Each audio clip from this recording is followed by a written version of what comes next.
Hello, good evening, guys. I think we should start now. This is our 11th session. This is the second session after the midterm examination. So, our lesson for this evening is about two-sample independent t-test. So, this is our module 11. We are now on lesson 16.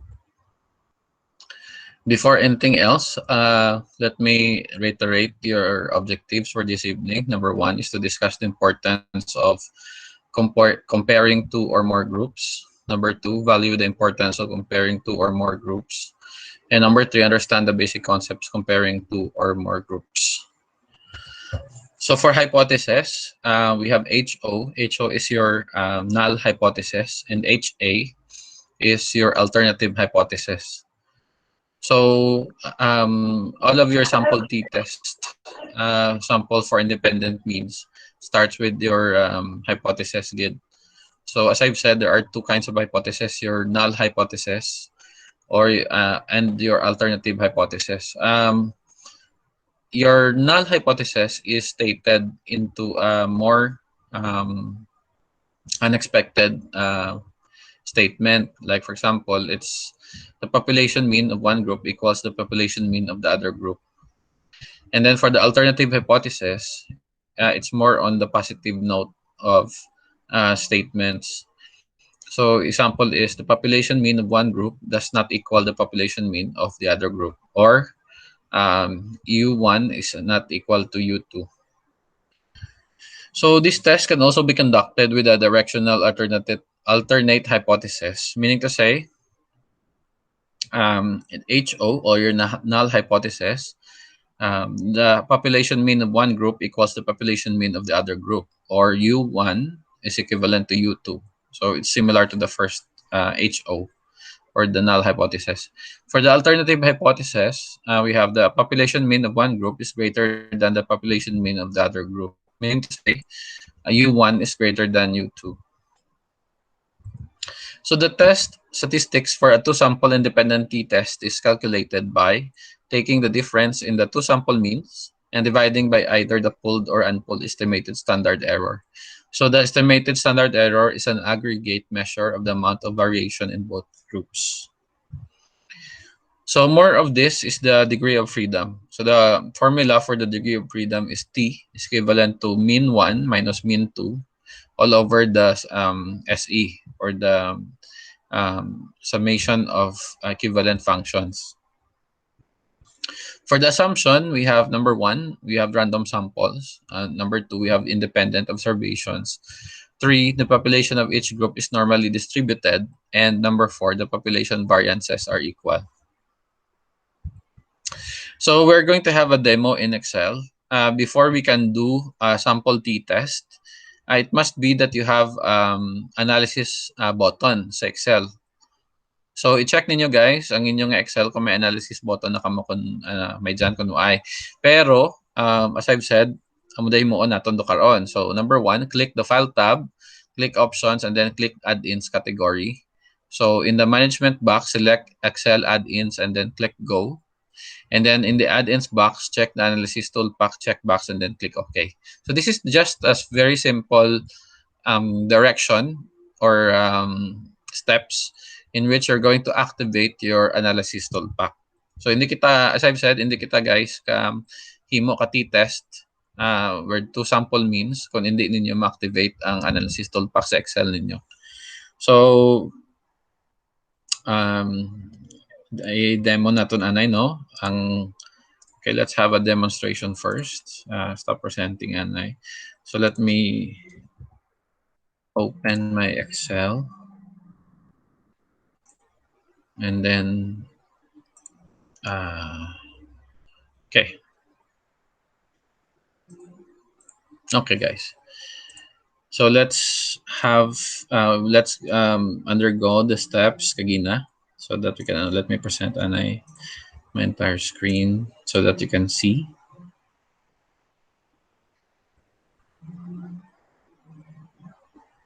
Okay. So we have here your Excel. So let's have the iterations for the steps anay.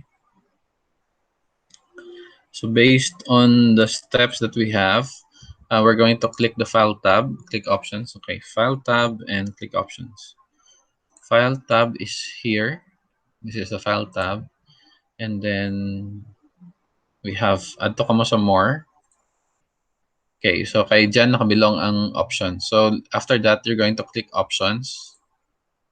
So in Options, after that, what's next is go to add-ins category. So add-ins category.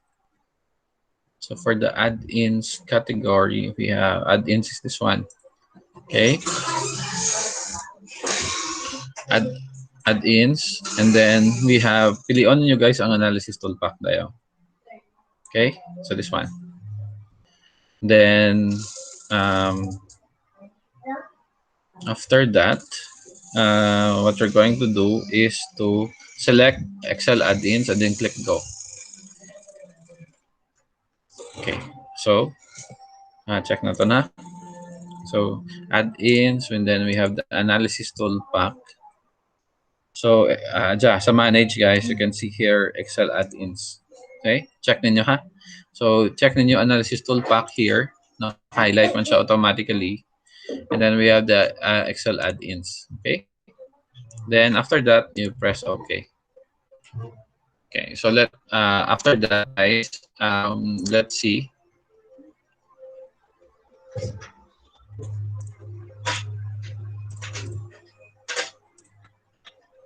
Okay. So I think ari siya sa data karon. Okay. So let's start abi no. Data to. If not, let's check karon later on. So ang imo naton anay is we're going to put to the our data here. So we have the male. We're going to group according to age, no? Then female. So let's have a be 18 years old to 60. Okay, so 34, 33, 60. Okay, so ano lang siguro 1, 2, 3. Let's have 10, abi 10 and 10.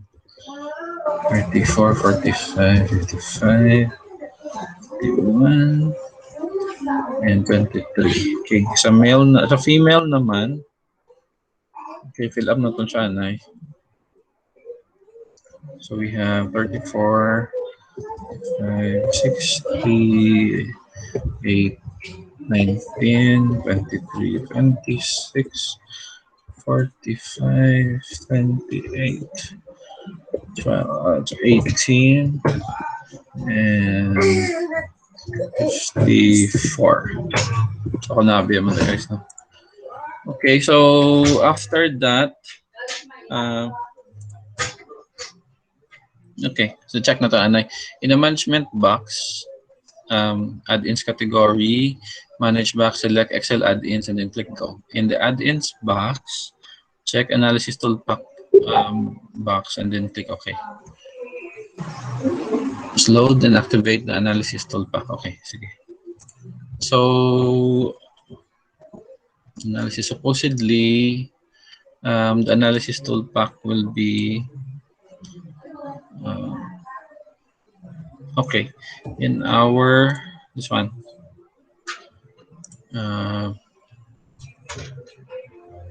Okay, supposedly data, then makita ninyo dyan sa analysis this one sa punta. So supposedly kung na-activate siya, may kita ka mo di data analysis dyan sa may last. Okay. Data. Ay siya. Data validation, data analysis. Supposedly may the other day. Okay. I-check na ito liwat guys. I-activate na ito sa liwat. Try na ito. Activate liwat. Kasi may napindot lang hindi check to, no? Okay, so add-ins. Okay, check na ito. Analysis toolpack.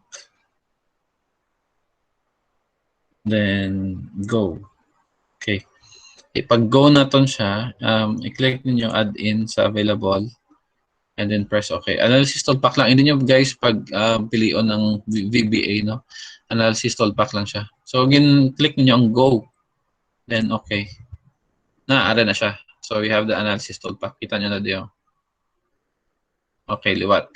Kung paano natin ginimo. So, kadto kita sa file, then more, then options.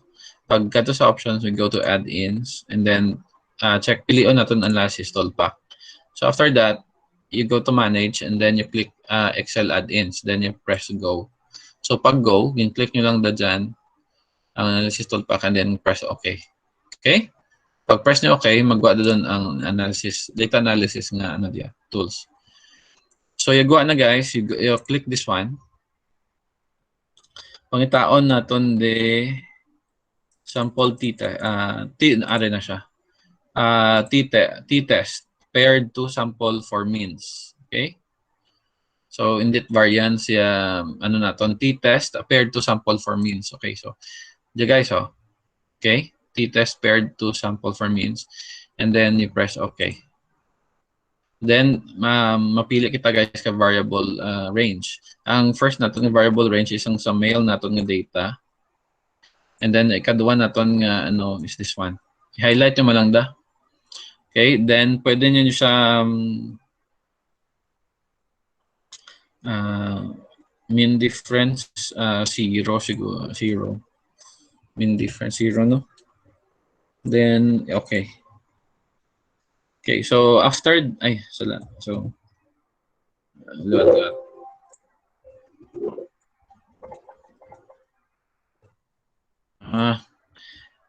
Nagsala. Okay, so nagsala siya kaya guys, kay diyan ko ginbutang sa ano, supposedly diyan na ibutang sa may ano. Okay, medyo hindi siya maliwat. Okay, sige lang. Sheet number 1 abi. Diyan doon, no? Ang sheet number 2 gali hindi. Okay, sige, i-delete na to na. Okay, liwat guys, ang data na to. Make sure nga diyan nakabutang ang inyong ano ha. Para nga yung result na diyan makadto. So liwat. So we have data analysis. Okay, so t-test paired to sample means okay. Okay. O sige doon. Sakto na din ang ano na. Then i-press natin. Okay.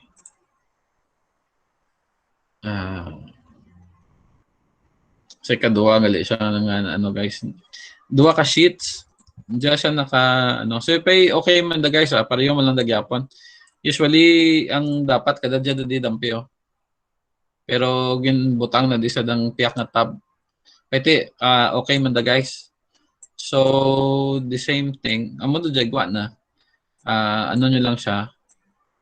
So makita niyo yung mean, variance, observations, hyper correlation. Ang result ka ano natin sa two-tailed, amo dadigwa no. So this is the result of your paired sample, one-tailed kag two-tailed. Okay?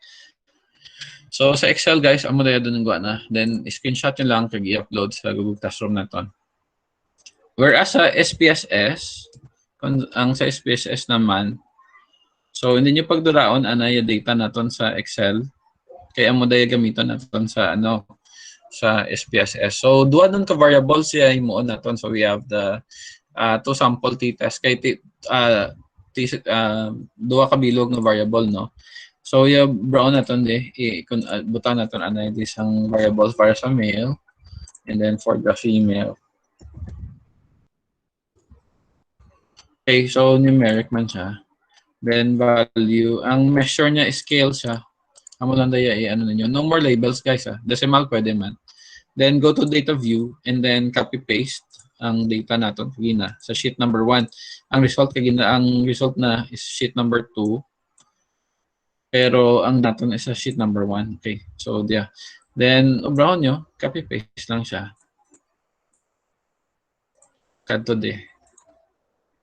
Okay, so and then afterwards mag-solve kita guys ka aton nga two paired sample t-test. You go to analyze and then go to compare means. So we have one sample t-test. Diyan kita kada sa paired sample. Okay? So again, analyze, compare means one sample pair kay duha aton is paired. Amo na paired. So i-click naton ang paired. So makita kita nga variable male and female. So butang nyo lang di yung male, and then naka female butang nyo man di sapya. Okay, then click nyo options, no? Ang sa options nga dadi, ginpakita ko lang ang options kay ang options nga daya, we have the confidence interval level is 95%. This is normal all throughout the experimental variable. Then exclude case analysis, and then exclude cases like twice, okay na siya. So exclude nyo lang ang analysis by analysis, then click continue. After this, click nyo okay. So dadon guys yan, aton nga t-test paired sample, okay? So we have the male and female. Ang mean and standard deviation, ang sample size kag ang standard error mean. I-compare naton siya sa result naton kagida which is ang daya. So makita nyo man, i-compare nyo lang gid kung pareho ang anong value na ang sa dia kag ang sa dia naton na.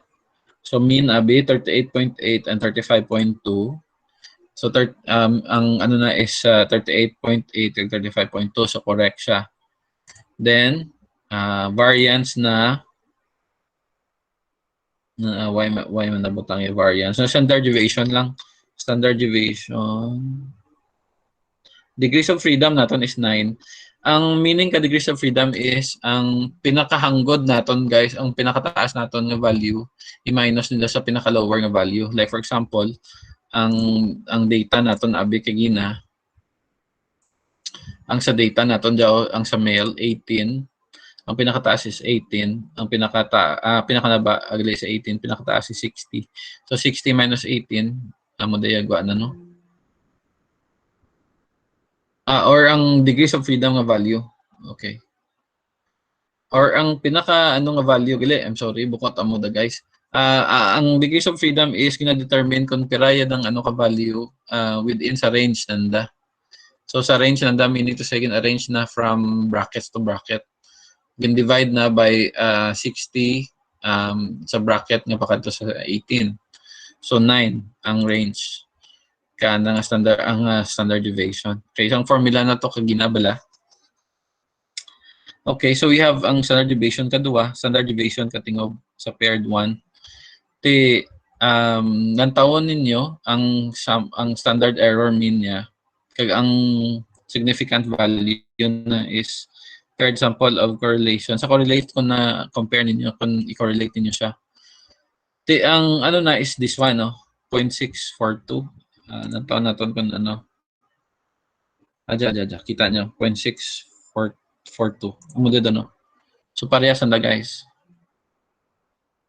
Okay, so mo day result na 0.642. Ang dayata na by decimal 6.416. I-round off mo na 6.42 man nagyapon. So the same. So okay. So any questions guys regarding sa naton? Gindemo ko naman guys ang na pero aside sa kagina hindi nyo hindi ka mo pwede solve ka inyong ngadang paired t-test sa Excel kung hindi nyo anay pag-i-activate ang analysis nga button. So nga makita ninyo diya sa may diya guys. One-time activation dom lang diya. Pwede nyo man diya magamit ang analysis nga diya sa mga different tests na gamito natin, like for example ang ANOVA or analysis of variance, correlations, single factor ANOVA. So those are the things that pwede natin imo, and pati sa ranking kag sa percentile sampling.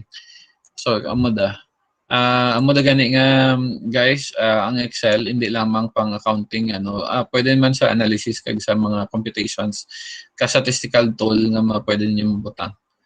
So amo da then SPSS amo man dayagwa na ang result.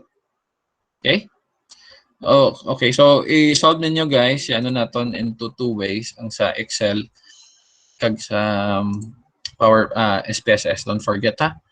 Okay. So amo dayagwa na natin. Any questions sa activity naton for this evening?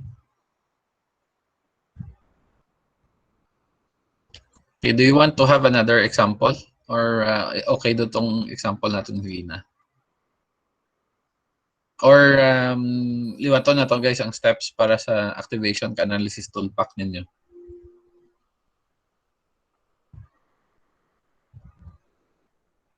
Ang essence ka t-test gali guys is gina-compare ninyo ang duha ka value. So may duha kita ka value or nga ano like for example ang gin-compare niyo to kay nang male sa female, ang age nanda sa male kag female. So pwede niyo naman sa other values pwede sa weight in kilograms or in ano, pwede man sa height, pwede man sa iban nga measures. So pag gusto ka mo guys, para hindi ka mo mabudlayan, gamitan ninyo ang unit ka data ninyo karang una, ang ginagamit ninyo sa mga una natong examples. So ano lang gid is kinalain lang gid kadang ano naton is statistics man gyapon nga ginagamit, pero actually we're going to use tools and innovation about this. Supposedly gani guys, I will require you if we have time garing ano, depende pa sa ano ninyo, mas may daad kung face to face kita no. Kay kung may face to face kita, ipa-require ko kamo R programming gid. Ang R programming is daw ano MATLAB siya. MATLAB or ano nga statistical tool pwede. Ang limited lang ba ang SPSS natin for social sciences. What if abi ang ginatest naton, abi ang mga measure ka mga molecules, mga atoms, kag mga ano kinahanglan na gid kadang computation kita naka-computer ka statistical value. So mga amo kada guys, mag-isip doon ka mga pareho kada. Hindi daksarang SPSS ninyo. Kaya ang SPSS ninyo is ginag-measure na lang gid ang social sciences lang gid nga pwede ninyo ma-measure. Ang sa differential statistics hindi niya ga pwede niya ma-measure, pero ang mga ano pwede man, pero dumabudlay guro. Nabudlayan ako magamit kada sa inferential. Ang inferential ng kalabanan nga ginaano kay aton abing application guys is more on computer science and information technology. So supposedly ma-program din kita sa R programming. Ang R programming is ano na siyang R programming. Ang R programming is similar to your MATLAB, pero gagamit kita taton ka mga ano algorithms. So gina-construct naton ang code, ma-code kita kada, and then afterwards ma-complete ang code, ipara naton siya, mag-run gani da. Automatically pwede siya ka ano ka-jive sa any computation within sa realm ka experimental science. So ang R programming is medyo accurate siya. Garing ka-weird ka mga numbers. Ang gagurwa ka na dyan, yung mga value ka data nga gin-compute niyo sa depende sa inputs. Like for example, input ka plain section, apat ka bilog ng 0.00, 01, 04, 05. Ang ginatumod ko kada is ang quadrant placement. Then afterwards, i-compute na with graph. So naka-plot na siya, gamo ka na doon. No? Usually sa math kina-drawing naton daan mo. Pero sa may gamit kita R programming, input lang nato ni value, tanado lang ma-measure. Pag measure na i-plot na sa graph into graphical form. So kompleto siya. Pwede niyo ma-print yung obra ninyo kag i-publish na kanugon lang galing guys. Kaya why kita ano sa laboratory. That my experience man ninyo yung mga pareho kada no. Sa DOST, ang mo din ginagamit nanda guys, ang R program. I don't know lang tulad kung ginaano pa nanda laban-laban kay nag-take over ang DICT base sa DICT na ano guro. Anyway, madalming nga classic ka ano. If you have time other than SPSS and this one, kay aton inclination is more information technology. Although applicable man gyapon guys ano naton sa dang ano ninyo. Excel kag sa SPSS. I don't ang ano ninyo may subject man kamo nga ano guro nga statistics mo. Pero why tinyo gagamit ka computer or Excel nga data. So aton being more on ang subject naton is more on sa measures ka quantitative, qualitative data. Quantitative meaning to say ang tanan nga ma-measure So this is the best way. Actually, statistics is only statistics. Pero butangan mo siya ka application ka computer mo, may mo na siya quantitative data, which is on subject natin for this semester. So I hope that you learned something, guys. And if you want to go back to and you missed out something kagina, or other than that sa lecture, like for example, activation ka inyong analysis button, and then ang computation ninyo sa ang una-una ko guys sa ng computer ko, pag-activate ko kadang analysis button pa na ang natabo ang ana nga data sa may kilid lang ka ang table bala nga output. Pero ang natabo tulad nga gabi is ginbutangan na kay isa ka sheet. So meaning silo na sa piyak na sheet na tab. So hindi ka mo matingala kung din nyo sa gapon. Diyan nyo sa gapon sa may sheets. Diyo. Ang mo data nyo sa sheet number 1. Pag na-click nyo yung analysis button to kangina, makadto sa sa ikaduwa nga sheet. So diyan nyo sa gapon ang sabat or ang output. And then naka-table form na siya. Oh. So pitado nyo lang gida, hindi kitanon ang value di sa may left side. So other than that, variable 1 and variable 2, pwede nyo maislanda ya. Ang variable 1 is male and then this one is female. So depende kaninyo. Male kag female. Oh. Okay, garing hinihimo na di variable 1, variable 2. Kaya why na ito gin-specify ang na kaina. Pero pwede nyo na ma-edit manual lang. Butangan nyo, abi, male dayan. No? Which is amumandagid, and then this one is the female. Other than that, sa SPSS ninyo pa na automatic na to. So, pwede nyo ma-edit.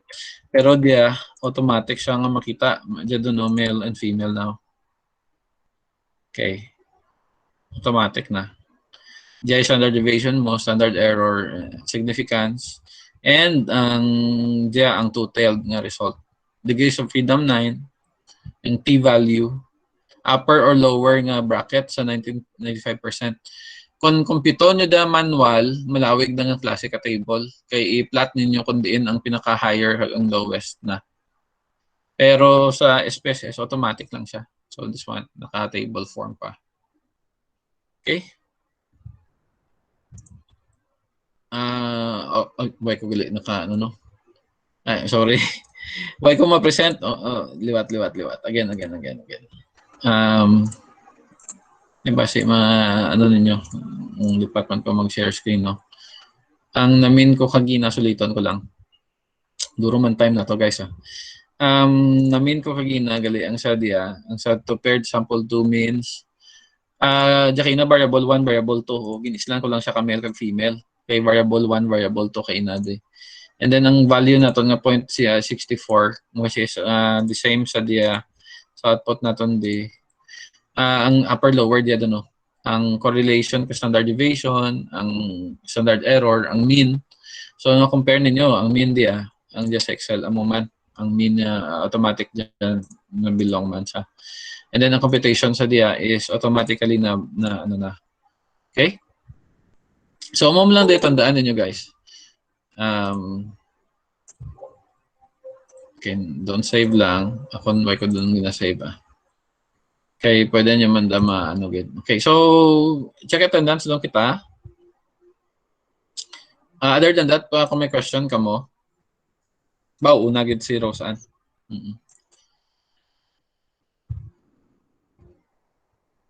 Sige. Okay, thank you guys for attending our lecture for this evening. Appreciate it. Thank you. And then see you next meeting.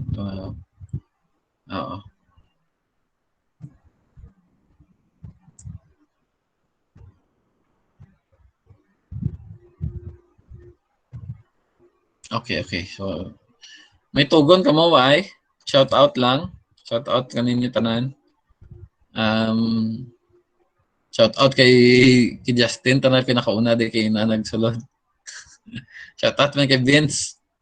Gayapon sanda kay Gina pagsulod pag Okay, thank you guys. Thank you Roseanne. Thank you Vincent. Thank you Roseanne Havilona, Balsena, Ezekiel. Thank you Joylyn. Thank you Fiona. Thank you Janina.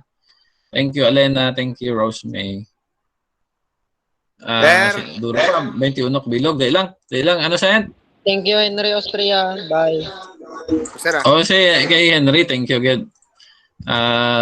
Sino pa dyan na ko mag-greet? Kay Aaron, thank you. Kay Rolly Rose, kay Angelo, kay Regel, kay Danica, kay Randall, kay Roda, kay April, kay Andrea de los Santos, kay Ella May, kay Clea May. So, thank you guys. Don't forget your attendance.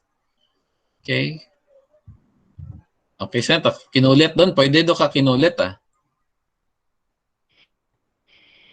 Si Leo, ay ka salo daw. Sir, natunaw. Pearl Joy, thank you. Clea May, Ella May. Randall, thank you to. Thank you. Why si Leo, no? I will announce gali ang makeup exam. Lantawan nyo lang guys sa GC naton base Friday pa. Way pa time ha. Base pasunod mo lang kamo. Oo. Okay, sir. Ya manog buol ka exam bala. Friday kamo ano bantayan nyo lang sa GC. Kaya sa Biyernes ako matao. Way pat oras. Ano ko lang gid. I-announce ko lang sa GC kay gina set B ko pa. May set B. Okay, set sir. A, set B ah. Oo. Sige, salamat. Ano lang kamo guys ah. Okay, good luck sa exam. Oo. Good luck sa exam kag tuon may module ah. Na. Hindi doon magbuol ang nakabuol ka exam ha. Why lang nakabuol kag ang ano. Okay, sir. Salamat. Thank you. Okay.